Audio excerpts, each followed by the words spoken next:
Magandang umaga po sa inyong lahat at narito na ang ating 5 a.m. bulletin ng Bagyong C1 at live po mula dito sa Pag-asa Weather Forecasting Center. Isa na nga pong typhoon, no? Humina po yung Bagyong Uwan at nung matapos itong maglandfall dito sa may bahagi ng Aurora. So as of 4 a.m., ang huling lokasyon ng Bagyong Uwan ay nasa katubigan na po ng Bacnotan sa La Union. So nakatawid na po ito ng kalupaan ng ating bansa at ngayon ay patungo na sa bahagi ng West Philippine Sea dahil humina nga yung bagyong C1 matapos tumama sa kalupaan ng Aurora. Sa ngayon po ang kanyang lakas ay nasa 150 kilometers per hour malapit sa gitna. Ibig sabihin po nung nasa gitna, yung nasa may gilid po kasi nung sentro ng bagyo, yun yung eye wall, yun yung pinakamalakas na lugar po or bahagi ng bagyo. Kaya binabanggit natin na nasa 150 kilometers per hour yung kanyang pinakamalakas na hangin. Samantala yung pagbugso, ito naman ay nasa 230 kilometers per hour. Tinatawag din itong gustiness. Ito po yung mga biglang malalakas na hangin na dala pa rin ng bagyo. At ito'y kumikilos pa kanluran, hilagang kanluran sa bilis naman na 25 kilometers per hour. Makikita nyo po, no? So nababawasan na po yung mga lugar na may mga kaulapan. Kaya po posible po na mamayang hapon or mamayang tanghali ay mas mababawasan na yung mga pagbugso ng hangin, malalakas na mga ulan na dala nga ng Bagyong Uwan, lalo't palabas na po ito ng Philippine Area of Responsibility. Tingnan po natin muli yung pagtama ng Bagyong Uwan dito sa may bahagi ng Aurora na nakuhanan po base po sa ating Baler radar. So makikita nyo ito yung sentro, malawak yung mata ng bagyo hanggang sa ito ay tumama dito sa may area ng Aurora. At nung tumama po ito sa may area ng Aurora ay nabasag po yung sentro ng bagyo.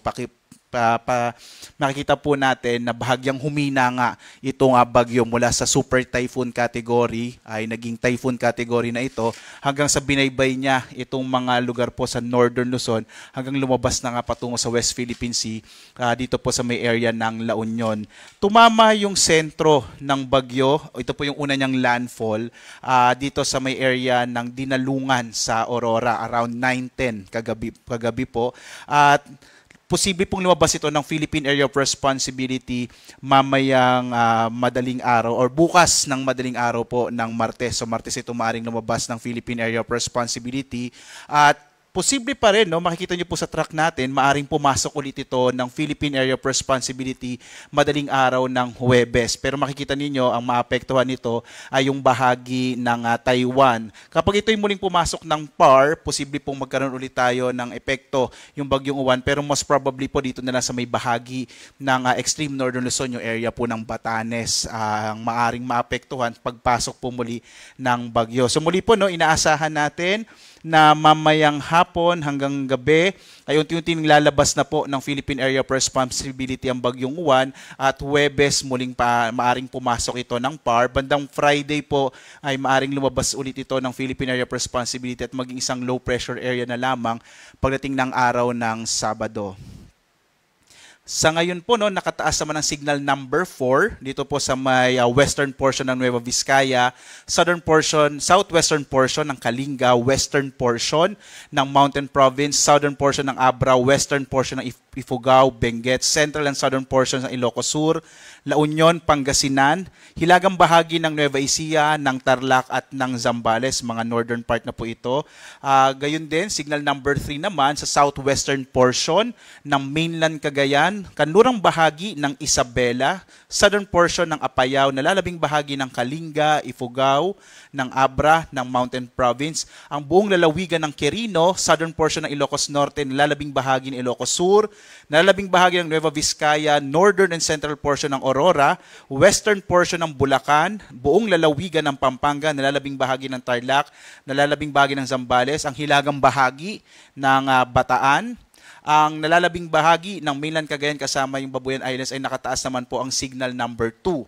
Signal number 2 din sa nalalabing bahagi ng Isabela, ng Apayao, ng Ilocos Norte, ng Aurora, ng nalalabing bahagi ng Bulacan, ng Bataan, ang Quezon kasama yung Polillo Islands at gayon din po dito sa Metro Manila, signal number 2 na lamang po yung nakataas na babala po na lakas ng hangin. Gayon din sa Rizal, Laguna, Cavite, Batangas, Marinduque, hilagang bahagi ng Oriental Mindoro, hilaga at gitnang bahagi ng Occidental Mindoro kasama itong Lubang Islands. Signal number 2 pa rin po sa Camarines Norte at northwestern portion ng Camarines Sur.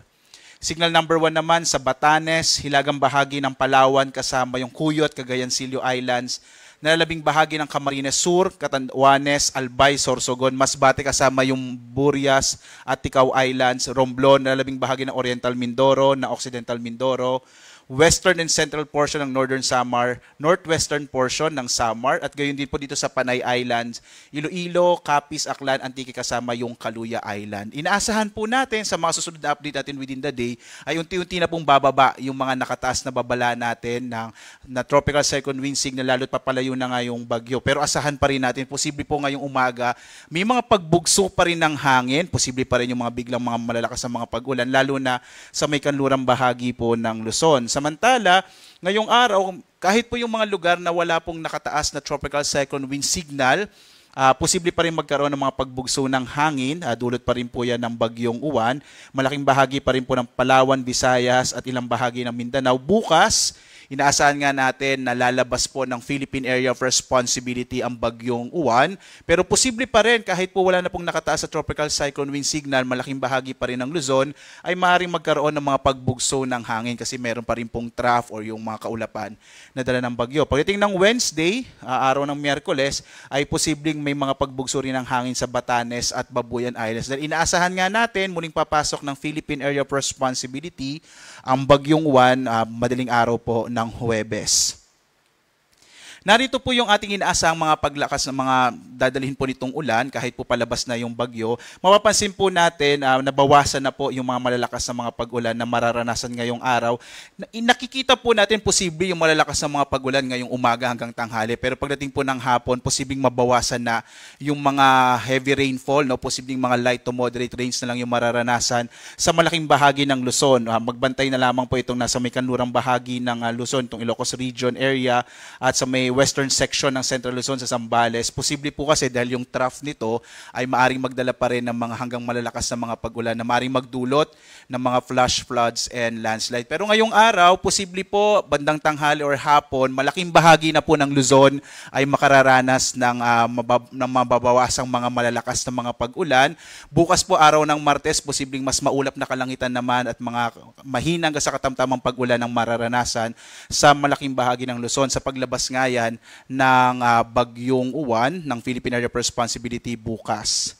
Samantala po, no, meron pa rin tayong inilabas na storm surge warning, particular na po dito sa may kanlurang bahagi ng Luzon. Posible pa rin yung more than 3 meters sa taas ng alon po sa baybay dagat. Kaya mag-ingat pa rin po yung mga kababayan natin dito sa may western section ng northern and central Luzon, kung saan posible pa rin magkaroon ng mga daluyong or mga malalaking pag-alon sa may baybay dagat. Mas mataas kaysa sa normal na mga pag-alon sa may coastal areas po ng Luzon. Samantala, may nakataas pa rin tayong gale warning. Particular po ito dito sa may baybay dagat hanggang mga around 50 to 55 kilometers po mula sa coast ng ating bansa. Inaasahan pa rin natin na magiging maalon yung gitna ng karagatan dahil nga po sa hanging dala ng bagyong Uwan. Particular na po ito yung area ng Batanes, kasama yung Cagayan at Babuyan Islands, Isabela, Ilocos Norte, Ilocos Sur, La Union, Pangasinan, Aurora, Zambales, Bataan, Metro Manila, particular na nga po sa may Manila Bay, delikado pa rin po maglayag dyan, Cavite, Batangas, Quezon, kasama yung Polillo Islands, Catanduanes, Camarines Sur, Camarines Norte, Occidental Mindoro, kasama yung Lubang Islands, Oriental Mindoro, Marinduque, Romblon, Palawan, kasama yung Calamian Islands at itong area ng Antique. So asahan pa rin po natin na maaring maalon yung karagatan. Kaya po sa mga maliit na sakyang pandagat, iwasan po na pong pumalaot dito sa mga lugar na may nakataas po na gale warning sa ngayon. Samantala, magkakaroon po tayo ng 8 AM update mamaya po para sa ating bagyong si Uwan. At patuloy po rin namin kayo inaanyayahan na sundan pa rin tayo sa ating iba't ibang mga social media platforms, lalong-lalo na po dito sa panahon.gov.ph, kung saan makikita nyo po real-time lahat ng mga inilalabas na mga heavy rainfall warning, kasama din po yung mga rainfall information, flood advisories, thunderstorm advisories sa buong bansa.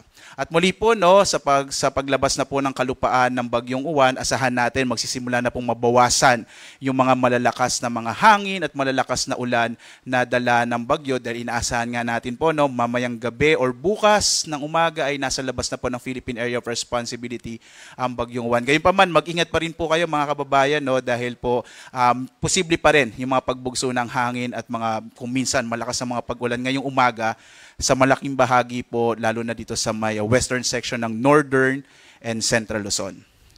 At live na nagbibigay update mula dito sa Pag-asa Weather Forecasting Center. Ako si Obet Badrina. Maganda po tayo lagi para sa isang ligtas na Pilipinas. Maraming salamat po sa inyong pagsubaybay.